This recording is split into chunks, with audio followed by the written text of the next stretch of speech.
I never imagined that a single voice recording would unravel everything I thought I knew about family.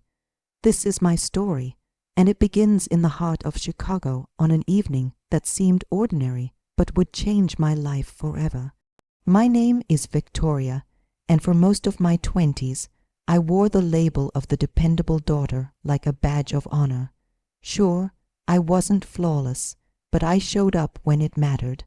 When bills slipped through the cracks, I covered them. When so-called emergencies arose out of nowhere, I wired the funds without hesitation. When debts piled high and conversations grew uncomfortable, I quietly stepped in and made them disappear. My routine became predictable. Wake up, work hard, send money, and silently hope that someday they would see me as more than just a convenient source of cash. That particular night, I sat at my cramped kitchen table, eyes flickering between work emails and a cup of tea that had long since gone cold. Then my phone screen illuminated with a notification from my younger sister. The preview alone made my stomach tighten. Guess who has a surprise for you? Attached was an audio file, followed by another message urging me to listen immediately, promising I'd be shocked by what I heard. At first, I assumed it was something harmless. Maybe one of our mother's overly dramatic retellings of some mundane event, or perhaps our father boasting about something trivial. We used to share light-hearted family moments all the time, so this didn't seem unusual. Still, something about the way the message was phrased made my pulse quicken. I stared at that small play icon on my screen, as if it were a live grenade. My finger hovered uncertainly, and for a fleeting moment, I considered ignoring it entirely. But curiosity, mixed with years of conditioned obedience, won out. I pressed play. Initially, all I heard was ambient noise, the distant clatter of silverware against plates, muffled voices blending together, the hum of a crowded restaurant. Then my mother's laughter broke through, sharper and more cutting than I'd ever heard before. My father's voice followed, sounding relaxed and almost gleeful, as if he were sharing an inside joke with an old friend. "She honestly believes we care about her," he said, his tone dripping with amusement. "What we actually care about is her paycheck." What came next wasn't nervous laughter or an awkward slip of the tongue. It was genuine, unrestrained laughter, the kind that comes from people who have told the same joke so many times it no longer feels cruel, just amusing. I sat frozen, the world around me blurring into nothing. My heart pounded violently, as if trying to escape the confines of my chest. They never said my name outright, but they didn't need to. I was the one sending monthly transfers. I was the one covering overdue payments, medical expenses, and maxed out credit cards. I was the one who answered every panicked phone call without question. Suddenly, every late night conversation, every "we're so proud of you," sweetheart, felt tainted, stripped of meaning, twisted into something unrecognizable. The recording ended with another burst of laughter and the scraping sound of chairs being pushed back. I stared down at my phone, seeing my own distorted reflection in the black screen. It felt as though someone had taken the concept of family, warped it beyond recognition, and shoved it directly into my chest where it didn't belong. Without allowing myself time to second guess, I opened my banking app. Years of automated payments, joint accounts, and linked credit cards stretched out before me like a carefully woven web. I'd allowed them to spin around my life. My hands, surprisingly steady despite the storm raging inside me, began cutting every single thread. I canceled recurring transfers. I closed shared accounts. I severed every financial lifeline they'd grown far too comfortable pulling whenever they pleased. Then I returned to my sister's message thread. The audio file sat there like a weapon she'd handed me without realizing its weight. I typed 3 simple words in response: "So do I." I hit send without elaboration, without asking why she'd sent it or whether she'd been laughing along with them. I didn't beg for context or search for excuses. In that moment, one brutal truth became crystal clear. If their affection had always come with a price tag, I was finally done paying it. Before I dive deeper into how that recording detonated my family's carefully constructed facade, cost my parents far more than they ever anticipated, and forced me to make an impossible choice between blood ties and self-preservation, I want to hear from you. Drop a comment telling me where you're watching from, what time it is right now, and most importantly, if you ever overheard your parents saying something like that about you, what would your next move be? The morning after I sent that message, the physical world remained unchanged. Same city skyline stretching across my window, same uninspiring gray office tower in the distance. Yet internally, everything had shifted. My phone began buzzing relentlessly on the nights, and, at first, I brushed it off as spam or routine work notifications. But when the buzzing escalated into something frantic and unrelenting, I finally reached for it. Dozens of missed calls from home flooded my screen. The family group chat, which normally sat silent and neglected for weeks at a time, was suddenly alive with messages stacked one on top of another. Victoria, the bank says our transfer didn't process. Did you change something? Then your mother is beside herself with worry. Pick up your phone. Moments later, the tone shifted. Our mortgage payment didn't clear. What exactly are you doing? And finally, right on schedule, came the guilt. After all we've sacrificed for you, this is how you treat us. We're drowning here, and you're just standing by watching it happen. I stared at the screen, my thumb trembling over the call button, chest tightening with every breath. That familiar voice inside my head whispered its usual refrain. They're your parents. They gave you life. Maybe it was just a tasteless joke. Maybe you're overreacting. But another voice, one that had been growing louder with each passing hour, cut through the noise. You didn't misunderstand anything. You heard them clearly. You can't unhear what they said. I chose silence.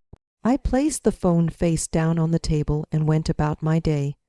At the office, I moved through meetings and emails on autopilot, offering polite smiles when necessary.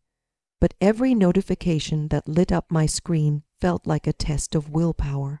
I didn't answer a single call. I didn't respond to a single text. Each unanswered message created more distance between us, and for the first time in my life, that distance felt less like abandonment and more like self-preservation. That evening, I sat beside my boyfriend Ethan on the couch, laptop open to a freshly created folder I'd labeled just in case. Inside, I saved a copy of the audio file my sister had sent, exporting it with a name that made my stomach churn, familytruth.wave. I also took screenshots of the most manipulative messages they'd sent, the ones accusing me of letting them starve, the ones claiming people would think I was a horrible daughter. I saved all of it. Ethan watched quietly as I organized everything, his hand resting warm and steady on my knee. You really heard them say that? He asked softly. I played the recording for him again, my hands clenched tightly together, listening not just to their words, but to the casualness with which they spoke them. When it ended, Ethan sat very still for a long moment. They sound proud of themselves. He finally said, not guilty, not ashamed, just amused. I used to think I was their safety net. I murmured. Turns out I was just their favorite investment. I told him about the relentless messages, about the bounced mortgage payment, about how quickly their concern had morphed into accusation. He listened without interrupting, something I was still learning to appreciate after years of having my feelings dismissed with phrases like "you're too sensitive" or "stop overreacting." You know. Ethan said slowly, you have two choices now.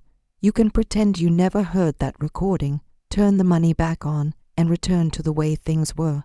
Or you can let this be the moment you stop paying rent for their approval.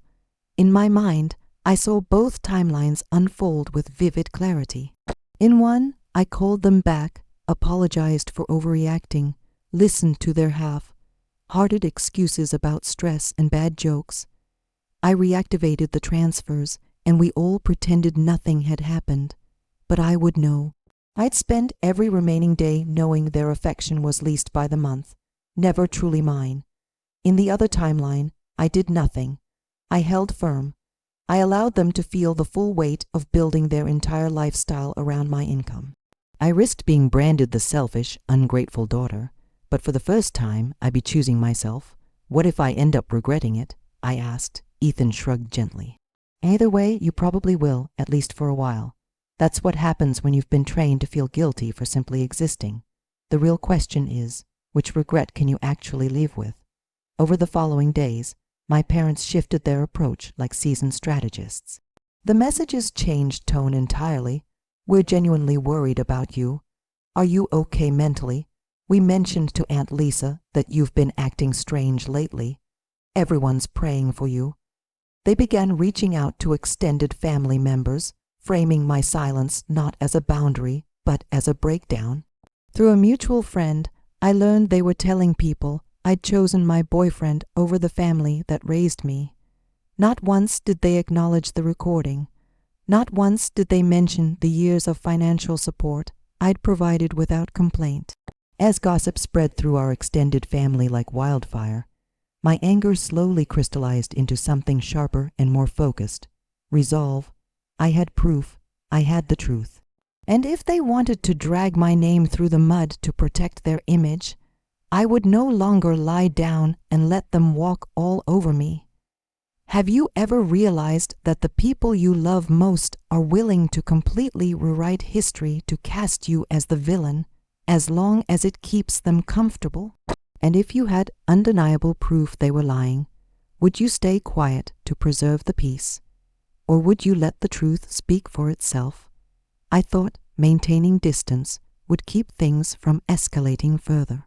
If I didn't engage, if I refused to feed the drama, perhaps it would eventually burn itself out. I underestimated just how desperate people become when they lose control, especially financial control. It was an unremarkable Tuesday at the office, the kind of day where fluorescent lights felt particularly harsh and the coffee tasted slightly burnt. I was midway through a budget meeting when my assistant knocked on the conference room door. Her smile was tight and uneasy. "Victoria," she whispered, "there are 2 people in the lobby asking for you. They say they're your parents." My stomach dropped. I had never given my parents the exact address of my workplace, only vague descriptions like I work in finance downtown. For them to be standing in my office meant someone had helped them find me, most likely my sister, eager to stay on their good side. I excused myself and walked toward the lobby, each step heavier than the last. There they were, my father Henry, pacing near the reception desk with flushed cheeks and coiled energy, and my mother Natalie, sitting rigidly in a chair, clutching her purse with both hands as if it might anchor her to reality. They looked smaller somehow, out of place among the glass walls and polished floors of my workplace. "Victoria," Henry said loudly the moment he spotted me, drawing the attention of nearby co-workers. "We need to talk. No greeting, no how are you holding up, just a demand." I led them into an empty glass, walled meeting room, painfully aware of the curious stares following us down the hallway. Once the door clicked shut, the performance began. "Why have you been ignoring us?" Natalie snapped. "Do you have any idea the toll this is taking on our family? Our mortgage bounced. Our credit cards are maxed out. Do you understand what you've done?" Henry's voice rose with every sentence. "We sacrificed everything to raise you. And this is how you repay us, by cutting us off like we're complete strangers." Heat rushed to my face, but I kept my voice steady. "I heard what you said about me." They froze. Just for a split second, their eyes flickered with something I couldn't quite name. "What are you talking about?" my mother asked too quickly. I pulled out my phone and opened the audio file. "The conversation at dinner," I said calmly. "The one where you joked that you loved my money, not me." The color drained from Natalie's face. Henry's jaw clenched so tightly I thought he might crack a tooth. that was taken completely out of context. He snapped. We were joking. You know how we talk. Your sister must have sent that without thinking. You seemed pretty clear, headed when you were laughing. I replied. My hands trembled slightly, but I refused to back down. You weren't grieving, you weren't regretting anything. You were laughing about how easy it was to use me. My father slammed his palm onto the table, making the glass vibrate. We are your parents, he hissed.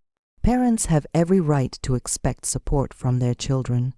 You wouldn't have anything you have now if it weren't for us. You wouldn't have anything you have now if it weren't for me. I shot back. You built an entire lifestyle based on my income, and then you mocked me for trusting you. The room crackled with tension.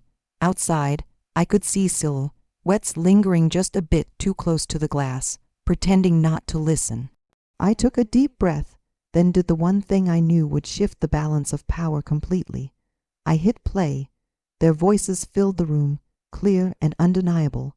She honestly believes we care about her. What we actually care about is her paycheck. Then laughter. The sound bounced off the walls, off the glass, off the carefully neutral corporate art hanging nearby. Natalie looked like she might collapse. Turn that off, she hissed, glancing nervously at the blurred shapes outside. Someone might hear. Exactly. I said quietly, pausing the recording. If you keep harassing me at work, if you keep calling and texting my coworkers, or spreading lies about me to the family, I will protect myself with the truth, and with a lawyer if necessary. Are you threatening us? Henry demanded. I'm setting a boundary. I replied, no more ambushing me at my job, no more guilt, tripping me into submission, no more calling me selfish to anyone who will listen. If you don't stop, I will defend myself with the truth. For a long moment, none of us spoke. I could see outrage warring with fear in their eyes. They had always counted on three things: my guilt, my silence, and my desperate need to protect their image. That day, I shattered all three. We just wanted you to remember you're part of this family. My mother finally murmured, tears gathering in her eyes. Family doesn't threaten family. I said, standing up, family doesn't monetize their daughter's kindness. You lost the right to use that word as a shield when you turned me into your favorite source of income. I opened the door, signaling the conversation was over. They left in a storm of tense whispers and rigid shoulders, but they left. As the glass door closed behind them, my heart pounded so hard I could feel it in my fingertips. I was shaking not from fear, but from the sheer adrenaline of finally choosing myself in front of them, in a place they couldn't control.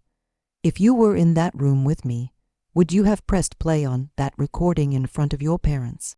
Or would you have swallowed your anger to keep the peace and protect their reputation? After the confrontation at my office, two things became crystal clear. First, my parents had finally realized I wasn't going to turn the money tap back on. Second, they were not going to accept that reality without a fight. The weeks that followed felt like the eerie calm after a storm that hadn't fully passed. The skies were clearer, but the air remained thick with tension. To keep myself grounded, I started writing again. Not the dreamy, hopeful journaling I'd done as a teenager, but raw, factual entries that read like a logbook of my own existence. Day one, after office confrontation, one entry began. They showed up unannounced, tried to guilt me, then called me a threat when I refused to back down. I played the audio. Their faces looked exactly like my heart felt the first time I heard it. Shocked, exposed, ugly. Writing everything down made it feel more real, but it also gave me clarity. If they twisted the story later, and I knew they would, I'd have my own record of what actually happened. In between work and diary entries, I did something I hadn't allowed myself to do in years. I started living for myself. I signed up for a weekend painting workshop, something I'd always wanted to try, but had dismissed as too indulgent when there were always more urgent bills to pay. I bought a cheap set of brushes and a canvas, and spent a Saturday afternoon trying to blend colors instead of stress. It was messy, but it was mine. I reconnected with a neighbor named Sophia, who lived down the hall with her partner Oliver. We'd exchanged polite greetings in the past, but this time when she invited me in for tea, I said yes. One cup turned into a 3-hour conversation about dysfunctional family dynamics, childhood expectations, and learning to set boundaries. You have the right to protect your peace, she said when I confessed I still felt guilty for cutting my parents off. Love doesn't mean unconditional access. Her words lodged in my chest like small, bright truths I'd been searching for my entire life. Meanwhile, my parents escalated their efforts once again. I discovered they had messaged one of my coworkers on social media, claiming they were worried about me and asking if I'd been acting strangely at work. They told an old family friend that I was under the influence of my boyfriend, that he was turning me against my own blood. They told relatives I'd become cold and distant now that I was doing well financially. Not once did they mention their own words in that recording. They were writing the script, Ethan said when I told him about it. They can't accept being the villain in this story, so they're trying to recast themselves as victims. And I'm the villain in their version, I replied, the ungrateful daughter who abandoned her poor, suffering parents. You're not the villain, he said firmly. You're just the one who refused to keep funding their denial. Still, the social pressure felt suffocating. An aunt texted me, your parents are heartbroken. Whatever this fight is about, you need to fix it. Money comes and goes, but family is forever. I stared at that message for a long time, debating whether to send her the audio. In the end, I didn't, not yet. Instead, I wrote another diary entry. They say family is forever. I wrote, the ink pressing deep into the page. But sometimes what lasts forever isn't love. It's the damage, and I'm not obligated to keep participating in my own harm just because we share DNA. As weeks turned into a new kind of normal, I realized something strange. Life without their constant demands felt lighter. My paychecks stayed in my account longer. I could plan for a future that wasn't built around crisis management. I could choose how to spend my time without waiting for the next emergency call. It was uncomfortable, yes, full of grief, guilt, and second guessing, but it was also the most honest I'd ever been with myself. Have you ever started building a life beyond your family's expectations and felt both terrified and free at the same time? What's one small thing you did, like picking up a hobby or making a new friend, that made you feel like you belonged to yourself again? The rumors eventually stopped being background noise and started walking into my life wearing familiar faces. One afternoon, an old family friend called me out of the blue. I don't want to meddle, she began, which is exactly what people say right before they meddle. But your parents are really struggling. They say you've abandoned them, that you won't even answer their calls. She paused, then added in a lower voice, they also told some people you've become selfish, that you're choosing your own comfort over your family's survival. Something inside me snapped. I had listened quietly while they took my money. Now they wanted to take my reputation too. That night, after pacing my apartment until I thought I'd wear grooves into the floor, I opened my laptop and started typing. Dear Mom and Dad, I wrote. Then I deleted it and replaced it with Dear Henry and Natalie. It felt colder, but it also felt brutally honest. The first draft of the letter was pure, unfiltered fury. I told them exactly what I thought of their jokes, their manipulation, their smear campaign. I typed sentences I knew would cut deep. You didn't just hurt my feelings, you shattered my reality. I built my life around helping you, and you built yours around exploiting me. I vented for 3 pages, then sat back and realized this version was for me, not for them. It was the letter my wounded heart needed to write, but not necessarily the one that would help me rebuild my life. I saved that document under the name Unsent Truth and opened a new one. This time, I was deliberate, controlled, surgical. For years, I wrote, I believed that helping you financially was my duty as your daughter. I paid your bills, covered your debts, and sacrificed my own opportunities because I thought it proved my love. I never asked for anything in return except honesty and affection. I described the first time I heard the recording, how it felt like someone had pulled the ground out from under me. Hearing you say you loved my money, not me, broke something inside me that no amount of transfers can fix. I wrote, it didn't just hurt, it clarified everything. It made me realize that what we had wasn't a relationship. It was a transaction. Then I addressed the rumors head on. I know you've been telling people I abandoned you. I wrote, the truth is you abandoned me first when you reduced my value to my bank account. I have not shared that recording with anyone yet, even though it would easily disprove your story, because I still don't want to humiliate you. But if you continue to lie about me, I will protect myself with truth. It wasn't a threat. It was a boundary, or maybe it was both. Either way, it was the most honest I'd ever been with them. I ended the letter with clear conditions. If you want any kind of relationship with me moving forward, it has to exist without money. No more transfers, no more emergencies, no more gossip. You don't have to apologize perfectly, but you do have to stop pretending you're the victims here. If you can't do that, then this distance will remain. When I finished, I printed the letter, signed it with a hand that shook just enough to remind me I was human, and sealed it in an envelope. At the last second, I hesitated. Would this make things worse? Would they deny everything and escalate again? Maybe, but staying silent wasn't working either. So I mailed it. A few days later, as I was cleaning my kitchen, my phone buzzed with a message from my mother. We need to talk. It read, this isn't about anger. We're hurting, and you need to understand that. I stared at the screen, a familiar mix of dread and curiosity swirling in my chest. Were they ready to listen for the first time? Or was this just the prelude to another manipulation?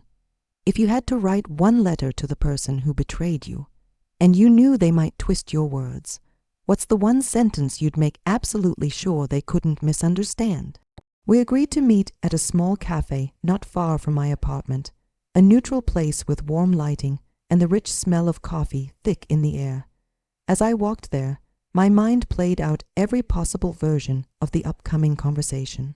In one version, they were genuinely remorseful. In another, they were furious. In most of them, I left feeling worse than when I'd arrived. They were already seated when I walked in, facing each other instead of the door, as if they'd needed to rehearse their lines one last time. Natalie wore a strained smile that never reached her eyes. Henry's expression was stern, but underneath it, I saw something new, not authority, not control, but desperation. You look tired. My mother said as a greeting, all this drama must be exhausting for you. I sat down, resisting the urge to roll my eyes. You wanted to talk. I said evenly, so talk. My father cleared his throat, folding his hands on the table like he was chairing a business meeting. We read your letter, he began. You clearly felt hurt by what you heard. The way he emphasized the word felt made my jaw tighten. It wasn't a feeling. I said calmly, it was a recording. We shouldn't have said those things. My mother cut in. It was a bad joke. We were stressed. Money has always been tight. We vent sometimes. You know how we are. I thought I did. I replied. Then I heard you laughing about how much you loved my money. Henry shifted uncomfortably. Parents expect support from their children. He said, that's not a crime. You're acting like we committed robbery. You didn't just expect support. I corrected him. You built your entire life around it. You made my income part of your survival plan, and then you mocked me for being naive enough to help. For a moment, the mask slipped. My father's eyes hardened. Do you have any idea how hard things have been since you cut us off? He demanded. We're behind on everything. The bank is calling. People are asking questions. We're embarrassed. I'm sure it's difficult, I said quietly. But that's what happens when you live beyond your means and rely on someone else's paycheck to hold it all together. The truth hung in the air like a third participant at the table. My mother leaned forward, her voice softening in that calculated way I recognized too well. "We're not your enemies," she said. "We just want our daughter back. You're letting that recording erase years of family." I thought of all the times I'd bailed them out, the nights I'd cried over my own empty account while they reassured me I was doing the right thing. I thought of the audio. She honestly believes we care about her. What we actually care about is her paycheck. "I'm not erasing years of family," I said. "I'm acknowledging what those years really were." That was when Henry played what he clearly thought was his trump card. "We've been talking to a lawyer," he said, his voice carefully casual, "about our estate, the house, the little we have. We wanted you to know that if you keep pushing us away like this, there won't be much reason to keep you in those plans." He watched me, waiting for the reaction he'd always gotten. Fear, panic, desperation to get back into their good graces. Instead, something inside me went very, very still. "You're threatening to disinherit me," I said flatly. "We're simply saying actions have consequences," he replied. "Family looks out for family. If you're not willing to be there for us now, why should you benefit from anything later?" I almost laughed. "You do realize how ironic this is, right?" I said. "You spent years treating me like an ATM, and now you're using theoretical future money as a leash." I imagined briefly the alternate ending they were offering me. I caved, I apologized, I turned the transfers back on. I kept the recording buried, pretended it had never existed. One day, years from now, I'd inherit a house that had cost me my mental health, my peace, and my self-respect. In that version of the story, I'd win the asset but lose myself. "Keep the house," I said calmly. "Keep whatever's in your will. I don't want to build my life around waiting for you to die so I can finally feel compensated." Natalie stared at me, stunned. "You don't mean that," she whispered. "Every child cares about inheritance." "I care about not being used," I said, "and I'm done paying for love that was never real." There it was, that shift behind their eyes. Not understanding, not remorse, just fear. Fear that I no longer responded to their familiar buttons, that the leverage they'd always counted on didn't work anymore. "So that's it," Henry said bitterly. "You're just going to walk away, leave us to pick up the pieces. You're adults," I replied. "You made choices. You talked about me like I was a credit line, not a person. I'm not responsible for fixing that." We sat there in heavy silence, the noise of the cafe washing around us like static. Finally, I stood. "If you ever decide to talk without manipulation, without money, without threats," I said, "you know how to reach me. Until then, I'm done." I walked out without looking back. Outside, the air felt colder than it should have, but for the first time, my spine felt straight, not bent under invisible weight. If your parents tried to hold an inheritance over your head to keep you obedient, would you take the deal and swallow your anger? Or would you walk away and risk being labeled the ungrateful one? Time didn't magically heal everything after that cafe meeting, but it did something more honest. It revealed what people really valued. In the months that followed, I didn't hear from Henry or Natalie directly, but I heard about them constantly.